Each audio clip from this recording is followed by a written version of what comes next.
Imagine being so wealthy that when you go on holiday, you accidentally crash an entire economy. That's not exaggeration. In 1324, one man gave away so much gold that its value dropped for over a decade. His name was Mansa Musa, and he may be the richest human being who has ever lived. Mansa Musa was born around 1280 into the Keita dynasty of the Mali Empire in West Africa. Mali wasn't a minor kingdom. It controlled vast trans-Saharan trade routes and, most importantly, nearly half of the world's known gold supply in the 14th century. In 1312, the ruling emperor, Abu Bakr II, did something extraordinary. He abdicated the throne to explore the Atlantic Ocean with a fleet of ships, and never returned.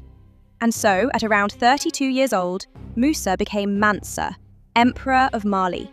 He had just inherited the wealth engine of the medieval world. Under Musa's rule, Mali expanded even further, stretching across parts of modern Mali, Senegal, Niger, Guinea, and beyond. Gold flowed north across the Sahara into North Africa and Europe. Salt flowed south. Musa didn't just sit on treasure. He strengthened trade, consolidated territories, and stabilized the empire. But in 1324, he made the journey that would make him legendary. In 1324, Mansa Musa set out on the Hajj, the Islamic pilgrimage to Mecca. But this wasn't a modest spiritual journey.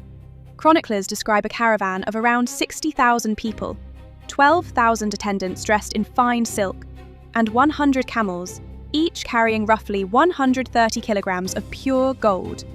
When he arrived in Cairo in July 1324, the city was stunned. He distributed gold generously, to the poor, to officials, to merchants. He spent lavishly, he gave freely. And the result? Inflation. Gold's value in Egypt fell and reportedly took years, possibly over a decade, to stabilize. He was so rich, he devalued gold. But here's what makes Musa remarkable. He didn't just display wealth.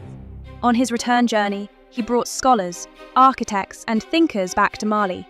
One of them was Abu Ishaq al-Sahili, an Andalusian architect. In 1327, the Jingareba Mosque was built in Timbuktu.